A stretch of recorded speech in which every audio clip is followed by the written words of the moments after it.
This is the first of a series of videos I'm making about how to start a fruit orchard, and I'm going to talk about my own fruit orchard. This land that you see here, this allotment plot, I got it about 18 months ago, less than 20 months, less than 2 years, and it was flat, nothing was here. I built a polytunnel and I started to plant trees, then building fences around it just for protection as a fruit cage. Then I put a bird netting over it just to stop the birds from eating the produce that we have, fruits we have here. Then after a while I saw that, okay, this is actually a good enclosure. So besides growing fruit, I can actually let my chickens come in. For that I have to actually fox-proof it. So I did a little bit gradually here and there. And now it is in the second year of it. You see the fruit orchard in the day of the 6th of the November 2015. It is as it is. I have about 120 fruit trees and fruit bushes here. And lots of, I've not counted the numbers of the blackberries and raspberries that I have, just normal things that those are things that I had it before this. So how to start a fruit orchard? First of all, you have to be interested in fruits. If you're not interested in fruits, you may just end up doing things that you don't like. Actually, you're not going to eat them. So the best thing is that go after what you like. The best way for that is just to go to a supermarket or a farmer's market somewhere that you know, or Apple's Day if you have apple days, or open days in the nurseries, usually around the October time. So you can go there and just taste the different fruits and just see what you like. Or go to a supermarket. Sometimes supermarkets, especially supermarkets like Aldi, Lidl and Morrison's, they bring homegrown produce like British apples and British pears and locally produced plums and damsons and different varieties of exotic fruits that you can also plant in the UK or in the polytunnel if you have a polytunnel. So the best way is to first choose what you like. Then after that, think about how much you want to spend. If you just want to have 1 or 2 trees, okay, I recommend, because you will end up with 1 or 2 trees that you don't have any other things except those 2, 3, 4, whatever number you are choosing. It's better to make your choice really carefully. Don't go for something from a supermarket, this or that supermarket, that you may not know actually what are they, the end result.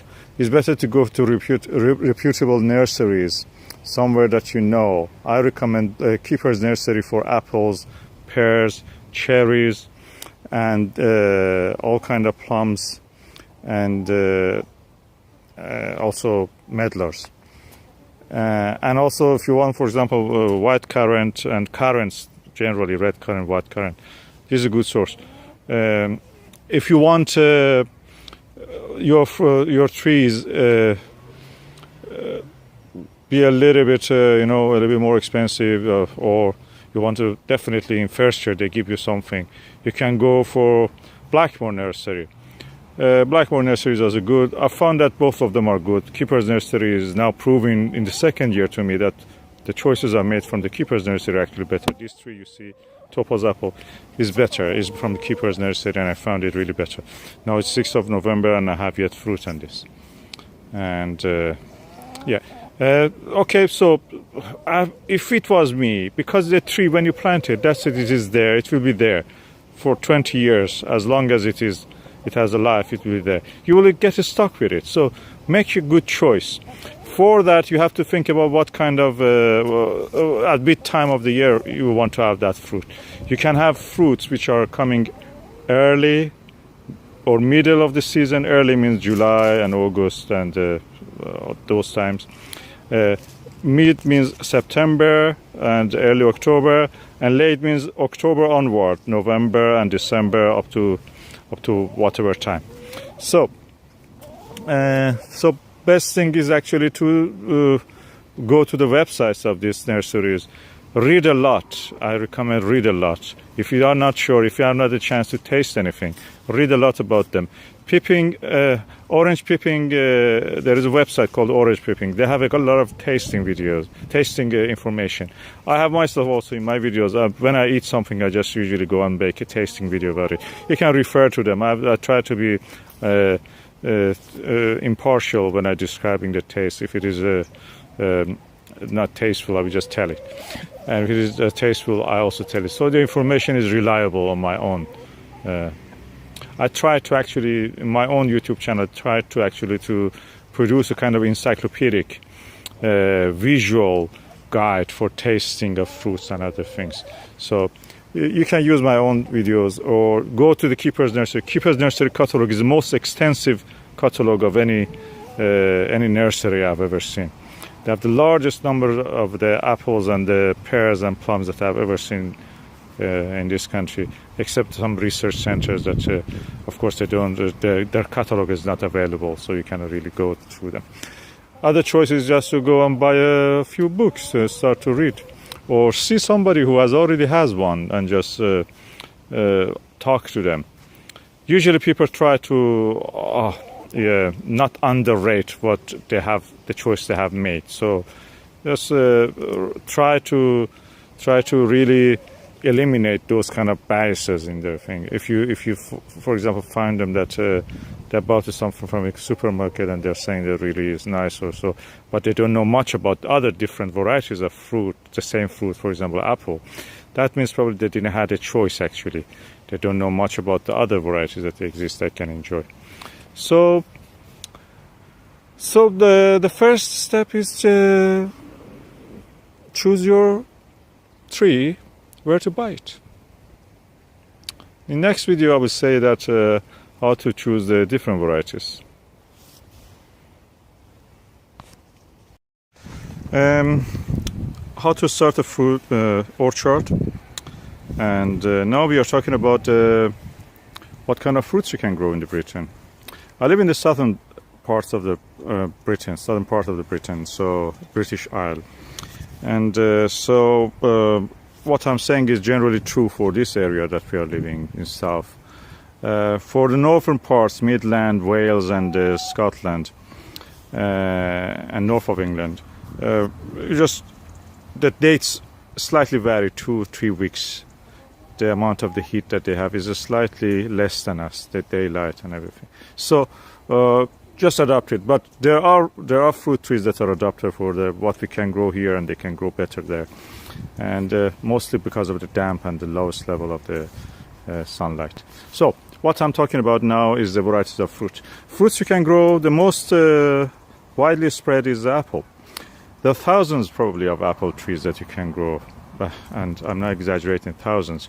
In the UK at least, I can tell you that in a place like a Keeper's Nursery, you will be seeing hundreds of varieties of apple. And you can order them, you can buy them. They're very good, different taste. Don't try to go just for one variety of apple.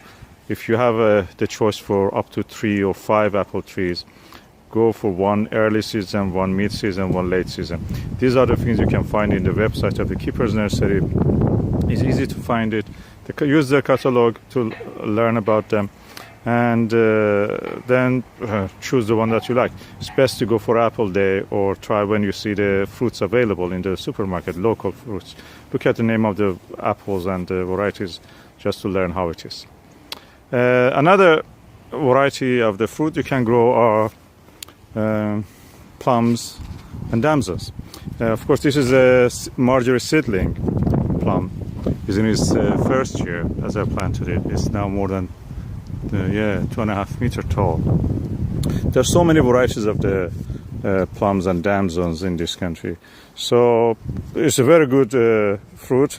You will really enjoy it. Again, you will have early, late, and early, mid, and late season fruits.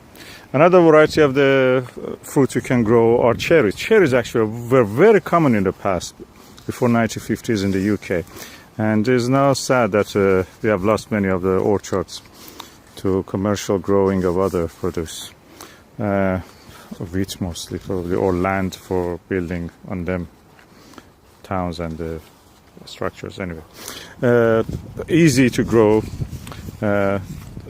This is a Merton Glory cherry, very disease resistant, very good tree. It gave me fruit in the first year. I bought it from Keeper's Nursery again. So you can grow cherries easily in Britain. Another variety of fruit you can grow is peach. I recommend that if you want to grow anything outdoors for peach, go for the peach leaf curl resistant variety. This is a Avalon Pride, and is relatively very good resistance. It shows very good resistance to peach leaf curl. I had it. It's in the first year. It gave me about 5 or 6 fruits, large, juicy fruits. The leaves, a few of them suffered from it, but just removed them, and then the tree is all right.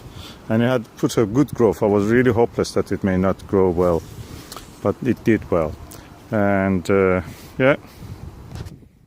Another variety of the tree you can grow, fruit tree, another fruit variety is pears. Of course, this was a Concord pear. You can go for many different kind of pears. Santa is a good late pear. I saw it in the Keeper's Nursery open day in the, I think, 4th of October this year. It was 2015. It was, and what you can choose as much as you like. Concord is, I found it is very trouble-free. Gives you fruit abundant fruit. It's a hybrid between the Conference and Comis. Comis is a tasteful, Conference is a prolific pear. Both of them, the qualities are inherited into the Concord. Another variety of the fruit we can grow in Britain easily is medlar. Medlar, this is Iranian medlar. You can grow Nottingham medlar, or kind of Netherlands medlars also. Iranian medlar is good because it ripens on the tree. Unlike the Nottingham, it will not split. Yes. Okay, now I'm going back to the subject of how to start a fruit orchard. And I told that what kind of varieties of fruit you can grow. Of course, soft fruits you can consider all the time. This is a tayberry. Tayberry is actually not the tastiest of the berries, but it's nice to have it as an addition to the palate. Blackberries are very good. You can have a good crop of them. Cherries, sour cherries. You can have fig, which I have on that other part. I will go and show it to you now. Okay, another kind of fruit that you can grow in Britain and will give you a good crop is figs. Figs are very prolific. You have to contain those roots, so it will not give just leaves to you because it likes to do photosynthesis. You have to encourage it to actually feel that it is actually dying in a way. That's the way trees will spread their DNA in the form of fruits. That is what we want, fruits. So by adding potassium, or potassium deficiency actually causes this fruit giving, dying, near death experience for the tree. The same will happen when you secure the root in a kind of pot or something like a slab. Slab in the ground is better because you will have water available directly. Another fruit that you can grow in Britain easily is at least in the southern Britain, or if you are in northern parts in a warmer, sheltered greenhouse or conservatory, is kiwi fruit. I planted this kiwi fruit in this year, 2015. It gave several beautiful flowers. It was first year. I didn't expect it much. The flower didn't materialize to fruit, so we will see how it will do this year. And other varieties of the fruit you can grow, and I recommend it really well because of the. As you see, we have a police chase in the air, so unfortunately they are making noise. Okay, What you can grow in Britain very well nowadays because of the global warming is grape. If somebody says global warming is not true, is a lie. It's true. We can grow grapes now in Britain. Of course, there are varieties, usually from Germany, that they can grow here without much problem. They are adapted to the wet and damp climate. Now you see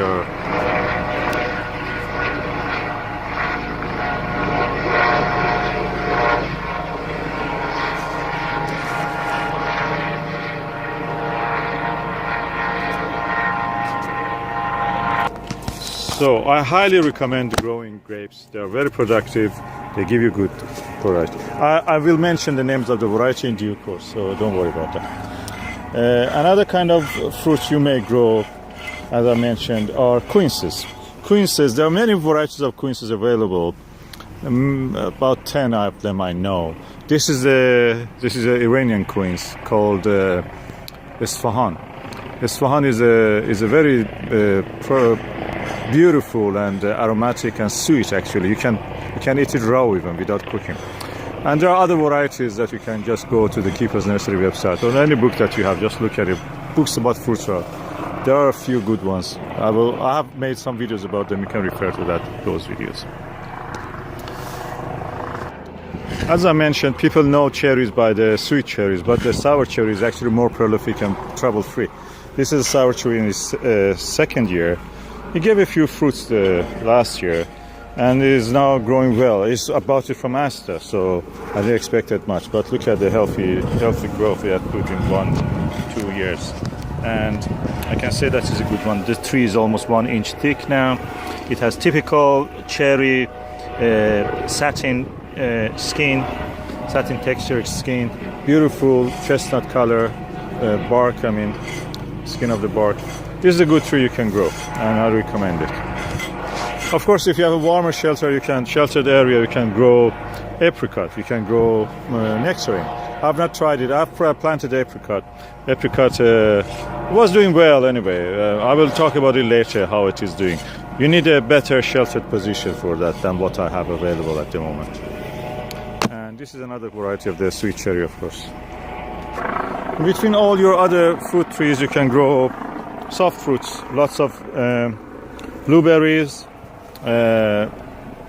tayberry, as I mentioned. You can grow lots of raspberry. This is one of my several of the sites that I have raspberry available. Even now it is November 16 and I have raspberry yet on this. Yummy. And yes, it's giving flower at this time.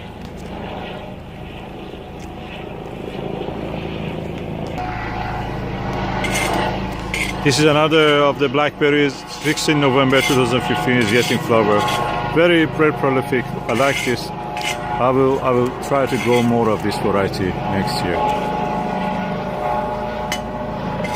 Look at the flowers it has. And it is now November 16. It's Monday. And of course, soft fruits are always available. You can grow lots of strawberry between these trees I've planted.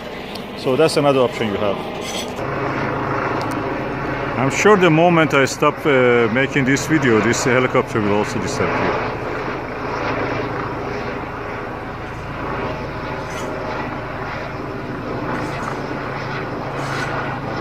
Funny. Okay, now we have chosen the trees that we want, the kind of fruits that we want. Then the next stage is where to plant it. You can use it in a combination with the vegetables and fruits. If you have a smaller space, tree goes vertical, the vegetables will go horizontal. You can do that like the way I did for the strawberry beds there. The trees are there and strawberries are taking the space between them. That's the way of doing it, using the maximum space. You can build a patio between them, just somewhere that you can stand without getting muddy in the winter or rainy days. And yeah, this is the way you do it. But the most important thing after that is to find the proper space. Proper spacing depends on the rootstock you are choosing. Rootstock. What's the rootstock?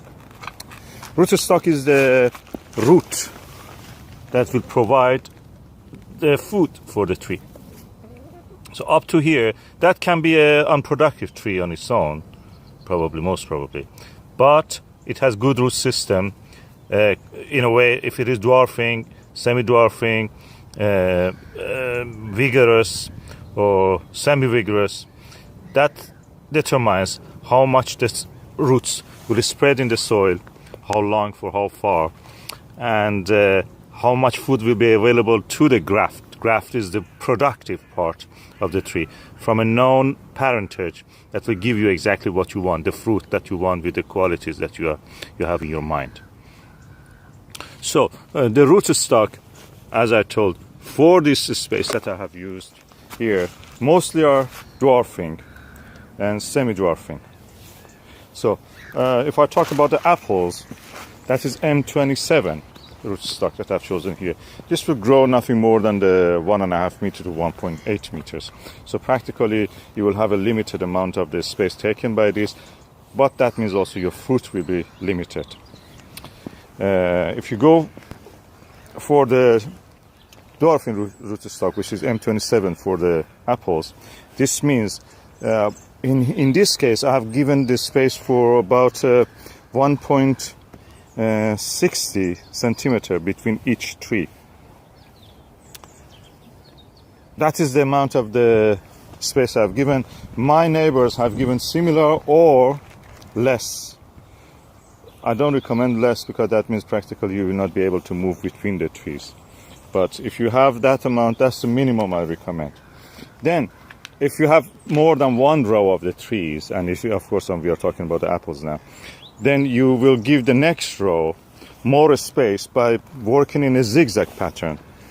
From that tree to that tree, 1.5 meter, 1.60. So the next tree are planted in the line which is between them. So that tree is there, that tree is there. In the line between them, okay, there is a line. I joined them together there. In the middle of that line, 1.80 centimeter, I came back and planted this tree. This is, of course, a peach tree, Avalon Pride. And then I start a row again here, 1.60 centimeter. The next tree, which is this Iranian medlar. Then the next Iranian medlar goes there. Then the next tree, which is a pear, in the Queen's C rootstock, which is again semi-dwarfing or dwarfing rootstock of Concord pear, will be here, 1.60 centimeter. The next 1.60 is this taken by this Marjorie seedling plum. So the next row, again joining the line between this and that tree, in the middle of it, 80 centimeter, extending 180 centimeter. I come to this point. 180 centimeters is about 6 feet. So I come to this point. That's the place that I planted this topaz apple. And again, another tree there. That's a cherry, 1.60 centimeter. In this direction, another cherry, 1.60 centimeter. And then going on. The distances are like that in a zigzag pattern. So practically I have maximized the space between this tree and this tree by avoiding to plant them in a straight row, in a straight line. This is one row. The next row is not exactly opposite each other, as you see here. One is there, next is there. The next tree on this row is not opposite this, is not opposite that one, is somewhere in the middle. So that increases the maximum space between this tree and that tree. That maybe is about, it's a Pythagoras theorem, you can just calculate it. Is more than 2 meters of space between these two in this way. And that's the trick you do in a limited space to have your trees planted. Of course, next time I will talk about the rootstock, because this was for M27 and dwarfing rootstocks or semi-dwarfing rootstocks. I did have just this space. If you have more space, or if you wanted bigger tree, that means you will go for a different rootstock. We will talk about that later in the next episode. Beautiful day, sun is rising, slightly hiding behind the clouds, but hopefully they will vanish. This side of the sky is blue, and heralding the coming of a new day. This is the 2nd of the December 2015, and yet Topaz Apple is going. I'll make a separate video about that. There are a few terms that you have to know when you are trying to buy trees. Most of us buy our own trees. Some of us will buy rootstock and graft on it. But this is about those people who actually buy the tree. So when you buy the tree, there are a few terms. One of the terms that you will encounter when you're ordering your tree is maiden. Maiden means a tree which is 1 year old since it has been grafted. So the rootstock may be 1 year old, then the graft also 1 year old, so that is 2-year-old tree, but we call it maiden. Maiden means the tree has just been grafted 1 year, and it's in the second year is where you plant it. Then after that, there was after maiden, you say 2-year-old tree means the tree has grown bigger and larger to a substantial size, about 1 meter or more, and 3 years old than others, as you know. Another term you may encounter is a tree which is a bare root. Bare root trees are trees that have been pulled out of the soil, and what happens is that they don't have any root ball with soil attached to it. The root ball, or the roots of the tree as they are, have not much soil with them. That is bare root. The root is bare, naked. There is no soil around it. Opposite to bare root is a tree that is in a pot. So you receive it, you can receive it at any time of the year. You can plant it at any time of the year. But bare root usually only can be received in autumn or winter and planted to grow in the spring. So after May or April, there is no point in buying bare root trees because they will hardly be able to establish themselves. After that, in the spring and summer, you buy trees which are in pots. Okay, when you buy a tree, you might also encounter the term rootstock and graft. So rootstock is actually what is providing the food for the tree. In this case, up to here is rootstock. It may not give any fruit on its own, but it is able to provide the food and water for the plant. And based on the vigor of or energy or the root size of the rootstock, you can actually determine the top part, which is the graft from a noun fruit tree you planted. You graft it on that, attach it to that, clone it. The clone you attach to the rootstock will grow based on what the root can provide. So the rootstock will determine how big your tree will be. So the dwarfing rootstock we have also bigger semi-dwarfing rootstocks, and then vigorous and semi-vigorous and vigorous rootstock. The difference is that dwarfing and semi-dwarfing rootstocks, you should not let weeds grow around them. Of course, these were not weeds, they were flowers. Now I have to pull them out. But generally with the dwarfing and semi-dwarfing, because the root is very weaker, is not extensive, you could eliminate the competition for the nutrients, for the food and for the water. But with the semi-vigorous and vigorous rootstocks, you actually don't have that problem. You can have grass around them. So they can take care of themselves because they have more extensive root system under the soil to take the food and water from a bigger area. So they can go with some competition around it in the form of other plants.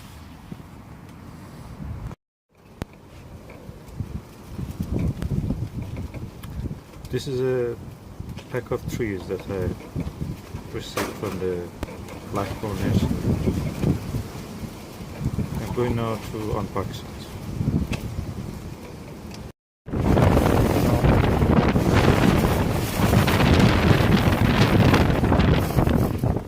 See, it is very stormy today. The trees are here. I will just open them, then I will continue to video. Outside is really stormy, but I'm now in the old chicken coop, so hopefully I will be safe here. You can hear the sound of the storm. Let me check the trees. It seems there are 4 trees here. That is a Plum Victoria. The plum that they gave me is a replacement for the tree that died last year. Second tree is pear. Beth is early pear, and I hoped that I will have some pears in the August. With this pear, Beth, I will have it hopefully.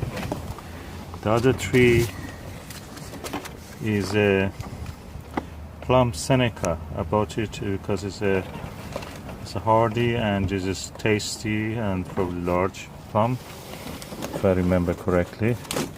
And the other tree is a Bowling Golden Gate. They gave me by mistake another tree, so they have to send me a replacement. Unfortunately, the replacement is not in the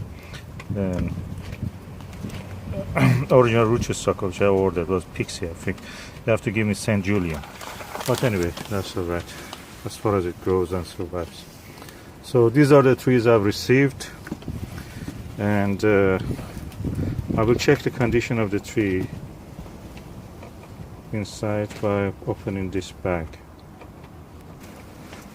Okay, that's the roots of the trees. It's relatively dry. It has been a while that I didn't have the time actually to come and do this properly. But I'm going now to heal it, meaning putting it in the ground. You have chosen your trees, the varieties, the rootstock, and now you have received your tree. What you want to do is to plant it. Best time, of course, you will receive your trees in the winter, and that's the time you can buy the tree as maiden. Maiden means it is a maiden bare root, means it's first year. Bare root means there is no soil around the root, or is a minimal amount of soil. These are not maiden, they are more than 1 year. Maiden means 1 year tree.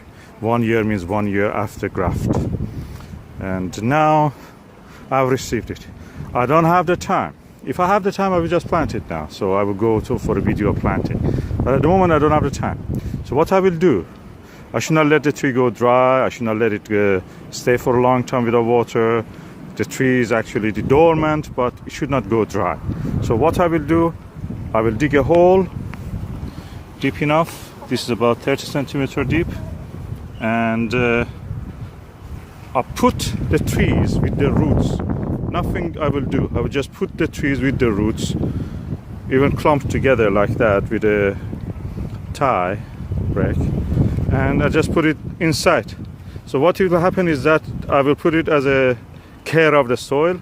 The rain and everything will keep them moist until I have the time to come and plant them. I can leave it until the spring even if I want. Hopefully I will not do it, but that's the way it is. Now, the trees are out. I take them out. As you see, this is the roots of the trees. They're clumped together, 4 trees all. And I put them in this hole. What I will do now, I will hold them like that, then get sure that all the roots are within that hole.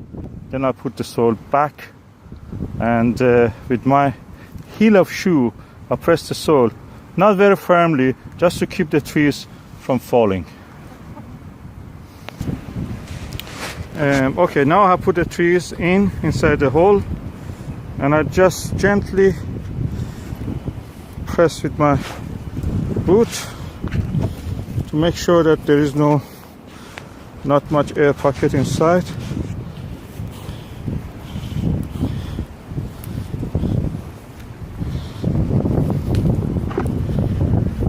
So they usually say do it at an angle for the various reasons. One of them is wind, maybe topple them.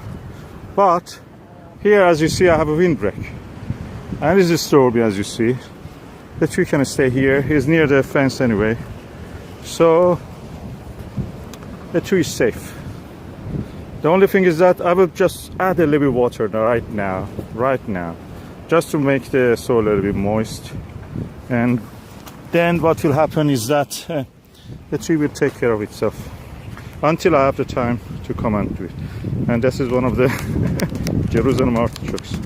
I dug it now. This is the Jerusalem artichoke stem, and one of the rhizomes or roots are out. I have to harvest it later. I will wait in the 2016 probably harvest it. Yeah. Now the tree are in the ground, and this process is called healing. Healing, Heeling, healing. That's probably from the heel of the shoe that you put them inside the soil like that. So hopefully the trees will be safe until I have the time to plant them. Most of the trees here you see have been healed before the final planting, so that's the process I have done a lot. Got a good result from that before, so hopefully this time I will also get that. Okay, now you have went and ordered your trees, hopefully from a reputable nursery. This one is from the keeper's nursery. As they arrive, they're wrapped and packed with the straw around them to keep it moist and warm and free from frost, and wrapped also in another layer of the plastic. So this must be around 7 or 8 trees that I have ordered, and by now is winter, January or something around. Today is the January of 9th of January 2016, so practically is the right time to plant a tree from now up to the March or April, depending on the temperatures. You can plant your trees. You receive it in such a condition, protected from the frost and everything, and you then go to plant it.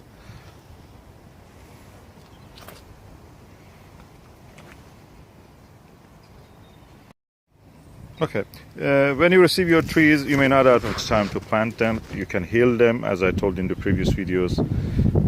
But when you have the time, just go and plant them. For that, first you have to dig a hole.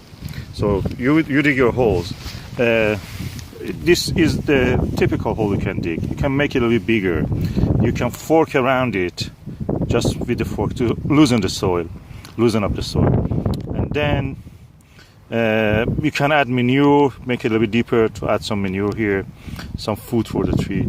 Some say don't add any manure because that makes the roots of the tree lazy. They will not search for the nutrients going deeper in the ground.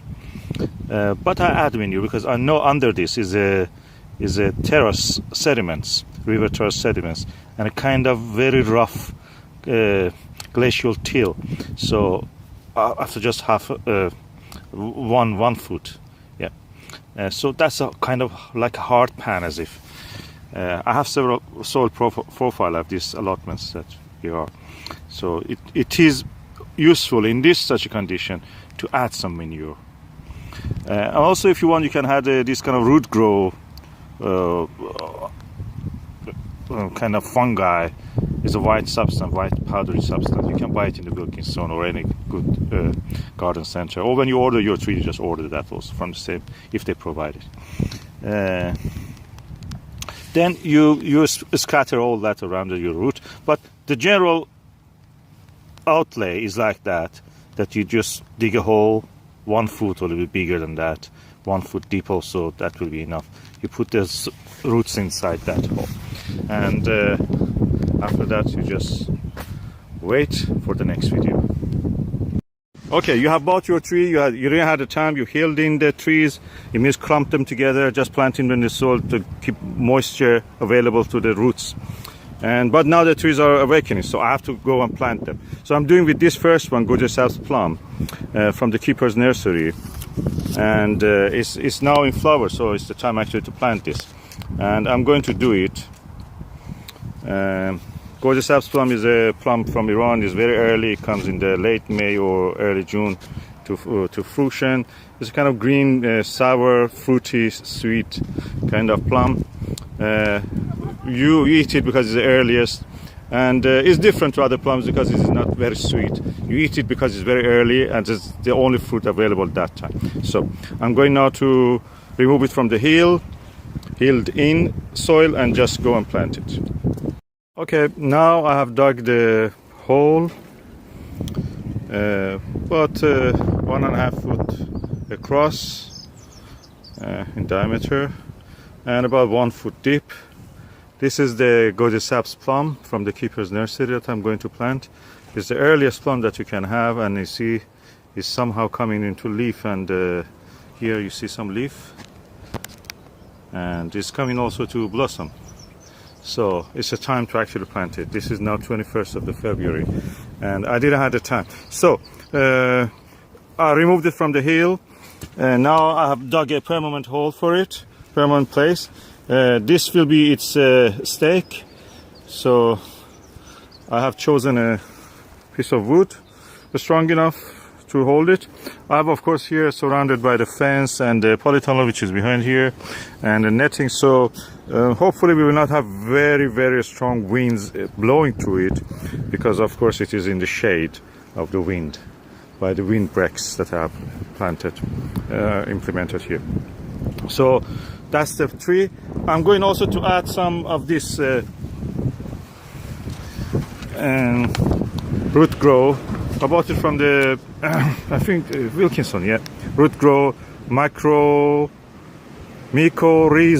fungi. Mycorrhizal fungi that helps the roots to grow and extend. I'm not putting any manure this year. This place had manure last year. It was actually another plum here, which was bought from Asta, Opal, and unfortunately it didn't grow. Opal or another variety anyway, I've forgotten the name. I have to look in my notes. Unfortunately, the second year it had a disease. It never gave any fruit. So I just uprooted it, and I'm going to plant this Gorgeous Alps plum in place of it. It is already having some some manure. So some root grow, and then I will go for the next. As you see, I'm going now first to put the stake in. Okay, I put the stake in. Now I will put some fungi, mycorrhizal fungi here, just to help the roots grow. Okay, this is the mycorrhizal fungi. It's kind of like a lime. I add it here to the roots, in the root ball where the roots would grow.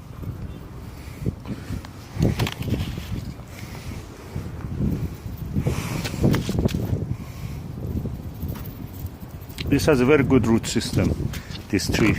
All the trees I bought from the Keeper's Nursery were like this.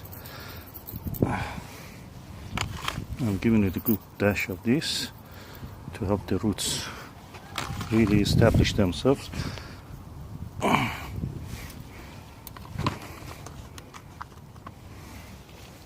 Now I'm going to position my tree, which I think, yeah, here is all right. Like this.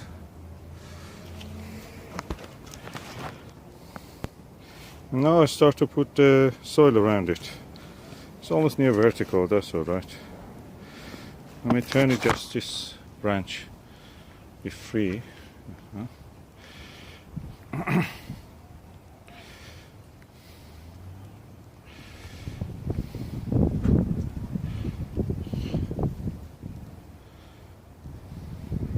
Yeah, that's the ideal position. And now I'm going, that's by the way my asparagus bed. I'm now going to add the soil. Okay, now the tree is planted, and As you see, cherry plum gorgeous saps. It means a small plum, and gorgeous saps means a green plum in Persian. So that's a plum which comes earliest of the plums, late May and early June. It's green when it is unripe. You eat it when it is unripe. If you leave it on the tree, it goes kind of greenish yellow, watery, and not very sweet or tasty. Just you eat it when it is green and a little bit sour, fruity taste. And it's kind of delicacy. I'm telling you, you have to try it. Of course, if you just like sweet things, you may not like it, but it's a quiet taste. You can try it.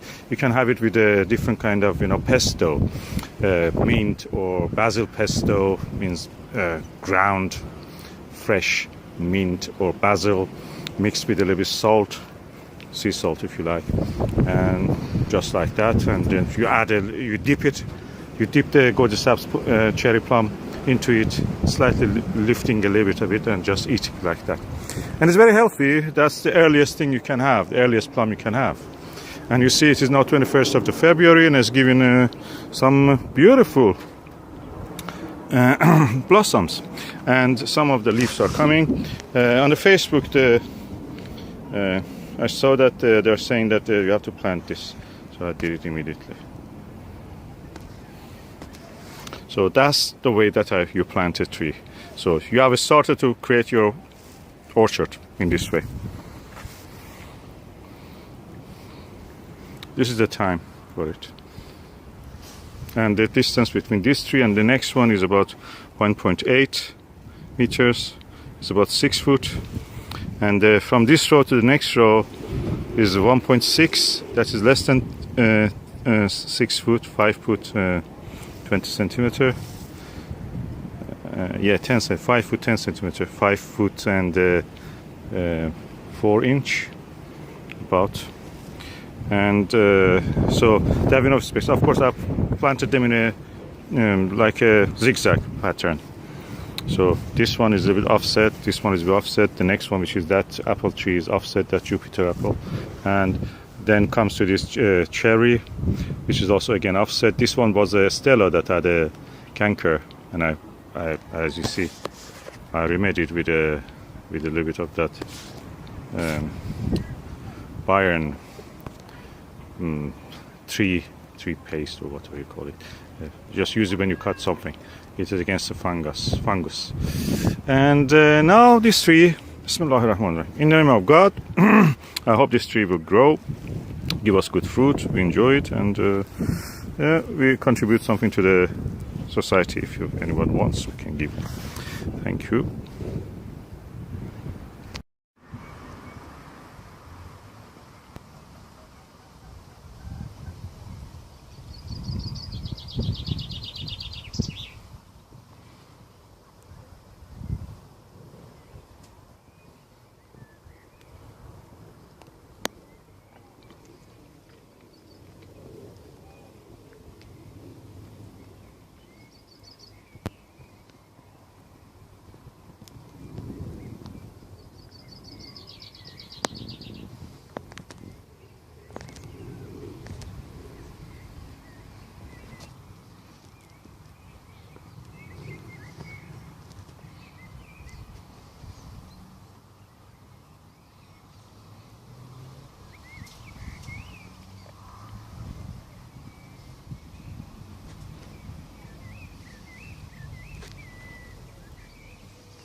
Iranian medlar in bloom.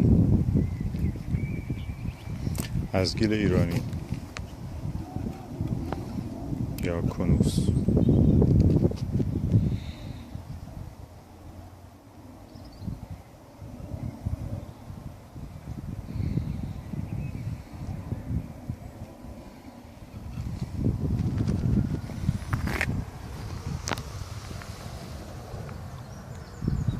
Strawberry grape, a new variety that I'm trying this year.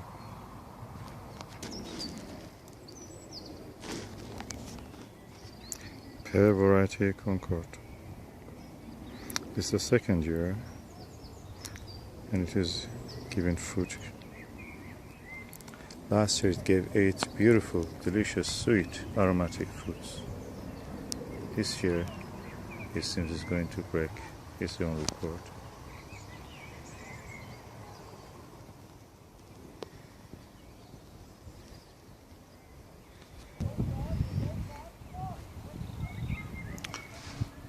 This is the plum variety Blue Teeth. In a way it's similar to the Victoria plum and is very vigorous. I bought this tree from the Blackmore nursery. It's the second year. Has some reasonable amount of fruits, as you can see. I'm looking forward. Last year I did a summer pruning and the result of it is these fruits and the branches now. I will do another summer pruning probably in just 2 weeks, 3 weeks time.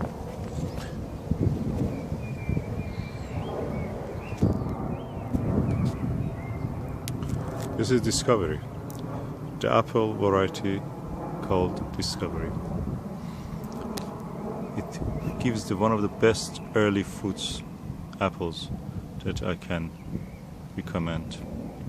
Last year, this one didn't give me any fruit, but the other one gave 4 fruits. Delicious, beautiful skin, beautiful taste, juicy, and with a tinge of a strawberry taste. Chemistry of the plants are similar, so no surprise some of them remind us in fragrance and taste another variety of the plants. This is my favorite yellow red cherry. It's called Merton Glory. It's named after a horticultural station of the Royal Horticultural Society. Merton was one of the directors, I think.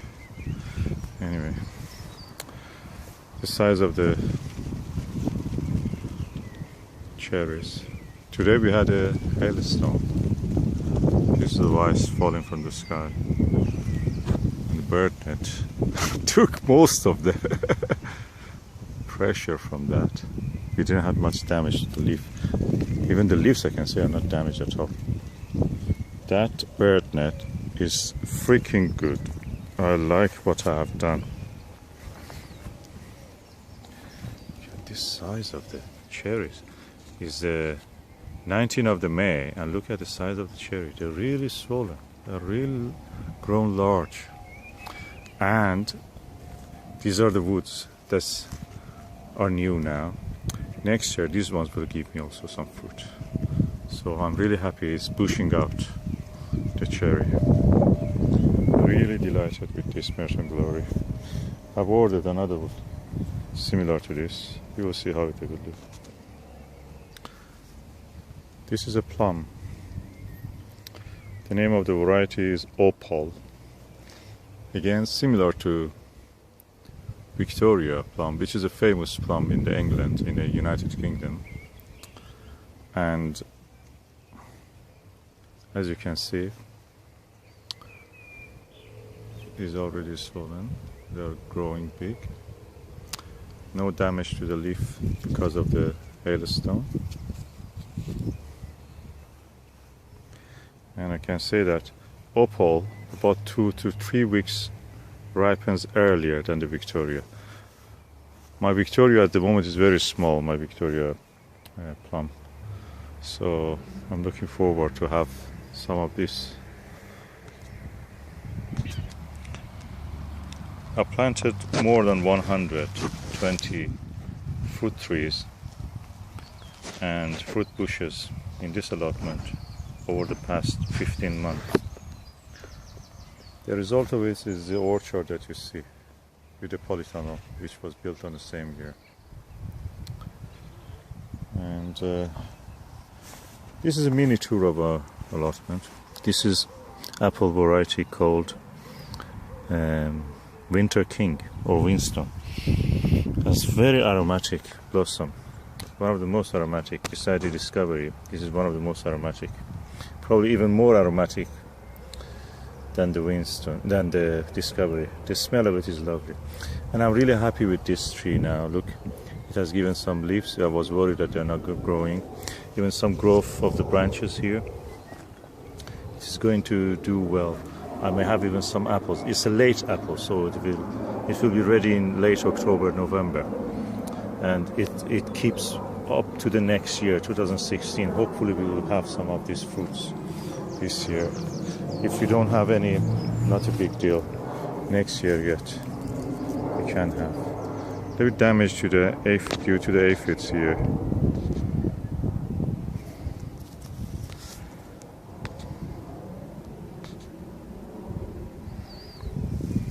Okay, but just superficial. If I try to open it, probably I can. I will do it when my camera is off. The sun is now setting. I was working preparing another bed.